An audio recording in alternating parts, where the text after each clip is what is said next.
のドラゴンボール40周年スタート。よいしょよいしょ。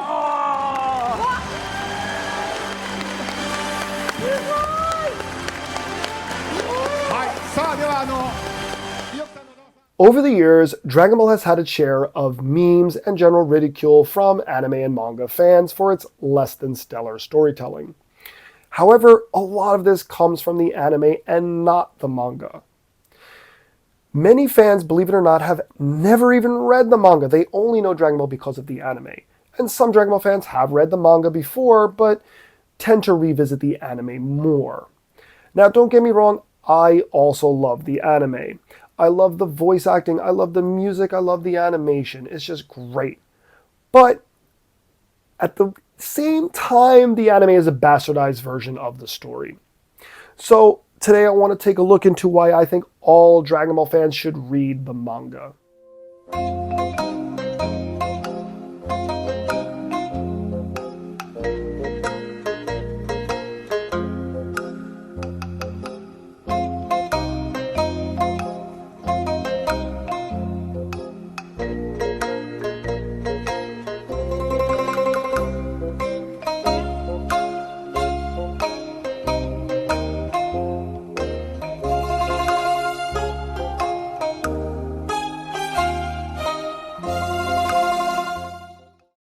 Filler does not just mean episodes or entire sagas like the Garlic Jr. saga. Go check out my Garlic Jr. saga video. But filler also means scenes that were just stretched out, or scenes that were completely added, or characters that were just kind of changed a little bit for the anime.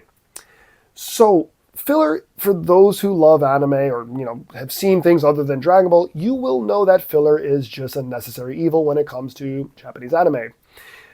For most series based off of manga, once a manga starts getting some real big success, usually anime is immediately greenlit, even if the manga is still in its infancy. And therefore, they will eventually run into the problem of catching up. Most anime series will choose the route of filler, and it's a way of just waiting until they have more material to work with. Some series like Gintama, I don't know who likes Gintama out there, it's a great show. Gintama, the anime, has very little filler and therefore had gone on hiatus a few times, believe it or not, because they needed to wait for the manga to finish up. So anime has a lot of filler. It's just the way it is. Even I love Naruto, for those who, I'm sure you know, and Naruto has a lot of bad filler, but it also has some fun filler that could be just fun little side adventures. Dragon Ball is the same. There is filler in the Dragon Ball anime that's fun, and just like, Goku and Piccolo trying to get a driver's license. That's a hysterical episode. But for the most part, some of the filler is bad. It slows down the pacing. It makes it boring sometimes. Frieza and Goku. I remember people making fun of this when I was young. The planet's going to blow up in 5 minutes, and then people will be like, oh, 20 episodes later. It's actually 8 episodes. Still, it's about 8 22-minute episodes. So, if you really do the math there, that's like a few hours, So it's like, it's a lot longer than 5 minutes. So therefore, you can see why people made fun of it, because it just, when's the planet going to blow up? In the manga, it's 5 chapters. That's pretty interesting. 5 minutes, 5 chapters. And each chapter takes maybe a few minutes to read. If you're really slow, 5 minutes. Chapters in Japanese manga, they have very little dialogue sometimes. They're pretty fast-paced. So again, it's just that pacing is so much tighter here. Now, one last thing I would point out is characters. Chi-Chi. I did a complete deep dive on Chi-Chi. Please check it out. It's really great. And in the comments, I had a lot of people, basically saying, hey, Chi-Chi's terrible. What are you talking about? There's nothing wrong with disagreeing with me. Please, if you disagree, always you can comment and let me know. It's always okay. But the people who are complaining about Chi-Chi and say how she's terrible, she stops going for saving the world, she's so bad, blah, blah, blah, that's all from the anime. In the manga, which I talk about in the video, Chi-Chi is not even used that much once you get to like adult years, Dragon Ball Z years. She has a few moments, and she does say she wants Gohan to become a scholar, she wants him to focus on his studies, but at the same time, she's not as pestering. And she doesn't try to hijack a spaceship from Capsule Corp and go up to space. None of that exists. Her extra annoyance is put into the anime as filler humor, you could say. Another one is Bulma. This is going to be the next deep dive, a little bit of a spoiler. Bulma is a character, especially in the Namek story, who is one of the most annoying characters in that story. They completely turned a great character like Bulma and made her absolutely annoying. All she does is complain the whole time. In the manga, again, it is her character hardly does these things. And it's all added to the anime just for more humor and to drag it out.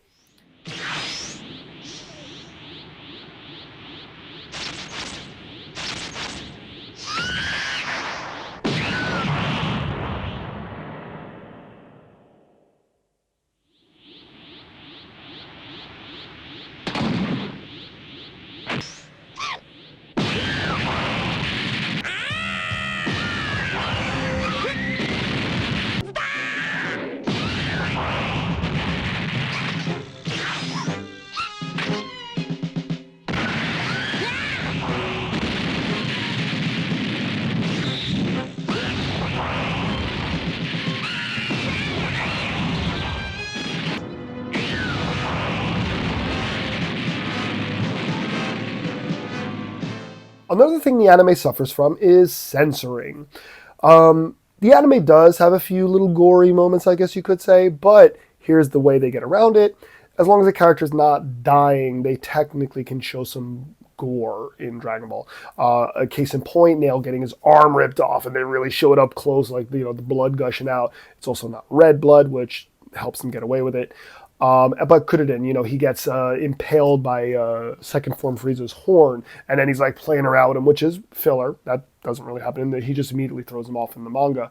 And of course, there's some red blood splash around him. Frieza even licks the blood. It's a pretty gruesome scene, but Kuririn does not die. When characters die in gruesome ways, it's generally edited. Case in point, Gohan versus the Cell Juniors. Everybody knows it's one of the most badass moments in all of Dragon Ball. Gohan goes Super Saiyan 2 for the first time and then just wipes the floor with all of them. Every time he hits them, they turn to puff into like smoke. And that's not how it is in the manga. He hits them with so much blunt force that it actually makes their bodies explode. He causes their heads to explode, brains and eyeballs going everywhere. I remember the first time seeing the manga going, holy shit. I knew the anime before the manga. Therefore, it completely shocked me with how gory it could get.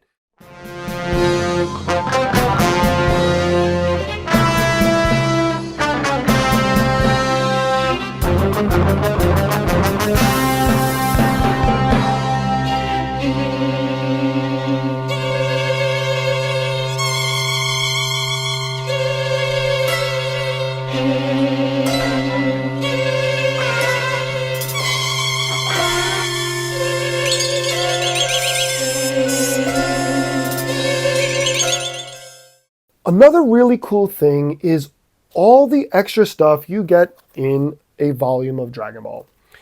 Right from the dust jacket, you are treated with a little editorial from Toriyama himself. Generally, these will just tell us what's new in his life, how work's been going, or maybe he just wants to complain to us about work. And these little things just make us feel so much closer to him, as if he's just sitting across from us, having a cup of coffee and telling us how work's been. And then after that, you can enjoy your book, So it's just these cute little things he begins each volume with. Now, once you get past that, you get to the very first page. It's generally just a manga cover page. After that, every volume will have a basically list of who are the main players in this volume. And he goes through it. And this gives us original art that's not just taken from here, but actually he draws these out and this original art. There'll be a little bit of a background of what's been going on in the story. Just a nice way to start off. You are always then treated to the Mokuji, the table of contents. I'm going to share as many as I can here because they are amazing. There's essentially 42 of them, as there are 42 volumes. And each of these are always adorable. Here you have 17, 18, and 16. But if you look carefully, I'm going to try my best to put a bigger picture here. Their mouths are actually properly mouthing out Mokuji, which, table of contents. He does this a lot. He'll have a lot of characters just being silly or cute. My favorite one right here is Kuririn peeing out Mokuji, which is just remarkably funny.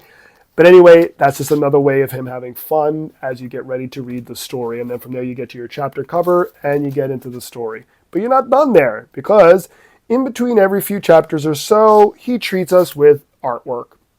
Most of the time it's nothing impactful, it has nothing to do with the story. It's just some little artwork of characters that are in the story.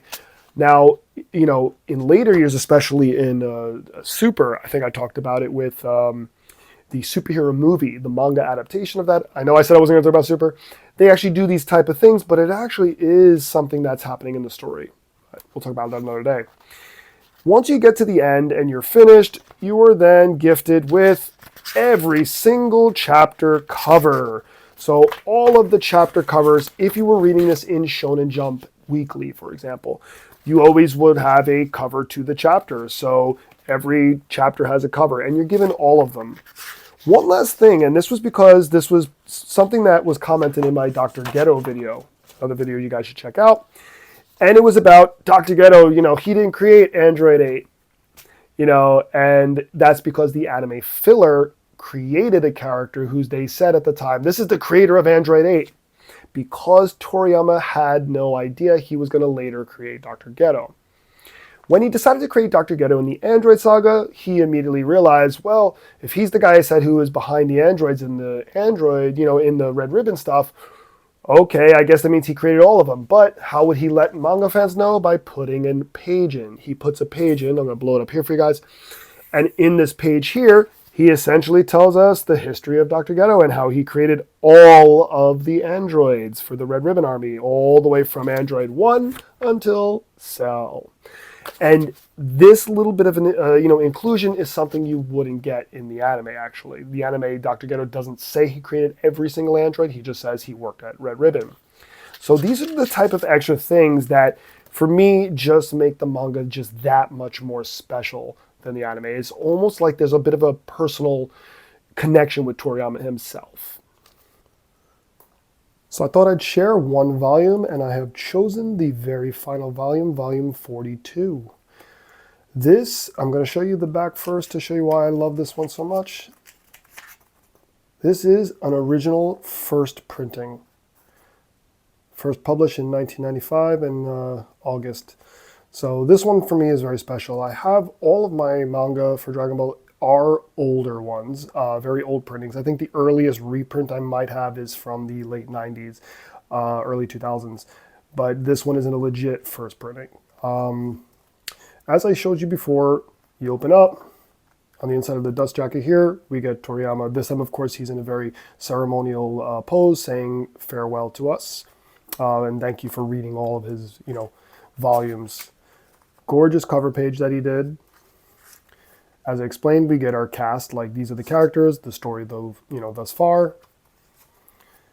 Our table of contents. And then we begin. This begins right at the time they're about to fuse. And I made a few bookmarks just to make it go by a little faster. So, Super Vegito, pretty awesome. And the manga itself, guys, I'm sure a lot of you can't read it because it's in Japanese, but as I explained in the video just before, we get the cool little pictures between the chapters. And the first thing I wanted to share with you guys is some of you, if you ever do read black and white manga, you'll notice this contrast here. So look at Boo here, and when we get here, the very big contrast. I'm not sure how many know this, but Shonen Jump, the weekly Shonen Jump, is of course black and white. However, occasionally they will do either the first few pages of a chapter in color or entire chapters in color as just bonuses. So when you see the darker shading, it means this was originally in color in the magazine. Get to the end of the story here, and there's some cool stuff. This is something that was cut in the anime for some reason. After Goku is successful, they just do their thumbs up, and that's how the scene ends. Really nice, it's fine. Vegeta doesn't actually do a thumbs up here. Instead, in typical Vegeta fashion, he laughs and says, took you long enough. There's just something so Vegeta about that. He's got a smirk on his face. They're still on good terms at this point. But instead of just doing a thumbs up quietly, he, has to throw a little, comment about that took a real long time for Goku to get the job done. And I just think that's a real nice, thing that Toriyama had added there. When we get to the very end, of course, we get to the 10 years later. Toriyama, as I showed with the Dr. Ghetto thing, included a what everybody looks like after 10 years. And then, of course, we get into the chapters, the 10-year gap. After 10 years, the whole story of the Tenkaichi Budokai. Now, we get to two of my favorite art pieces by Toriyama. This one you guys have seen on the wall before. I have a poster of this. This is absolutely stunning, and you can tell because of the dark shading, it was done in color by Toriyama himself. This is another one of my all-time favorite pieces of art that Toriyama did. This one, most recently in the Dragon Ball Daima, I guess you should say intro scene where they talk about the legacy of Dragon Ball before they get into the opening song. They use this, and I've always loved this. This is just beautiful right here. The actual text here is basically just saying how, all of this began because of a chance meeting, and how it actually says something really cool here. From here on out, basically, for the future of these characters, using your own eyes, try to imagine what will happen next. It could be a lot of fun. But unfortunately, this is the last time for the story here. But it basically tells the audience to just imagine what they think will happen next. Once we finish, we get to the very, very end here. Again, this was just showing a little bit more color pages. That means the very final chapter was all in color, to be honest. This was the final chapter of Dragon Ball. The very final thing here is a thank you and goodbye from Toriyama, with a very famous iconic picture many people probably have seen online before.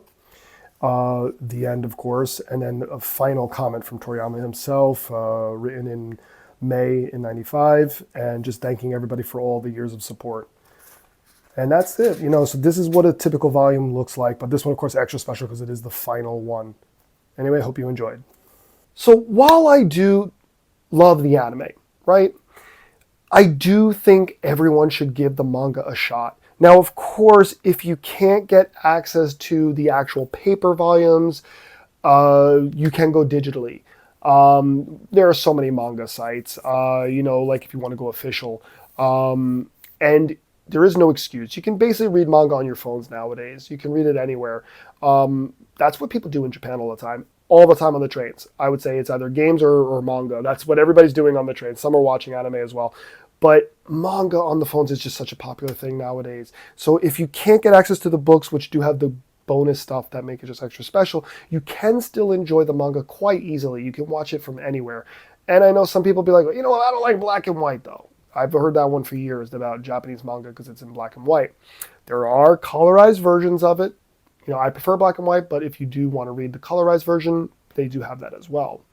So with the way it is now and how easy it is to access manga, there are no more excuses. I would love it if all of you out there would give the manga a shot, especially if you truly love Dragon Ball, and everybody's talking about how, rest in peace Toriyama.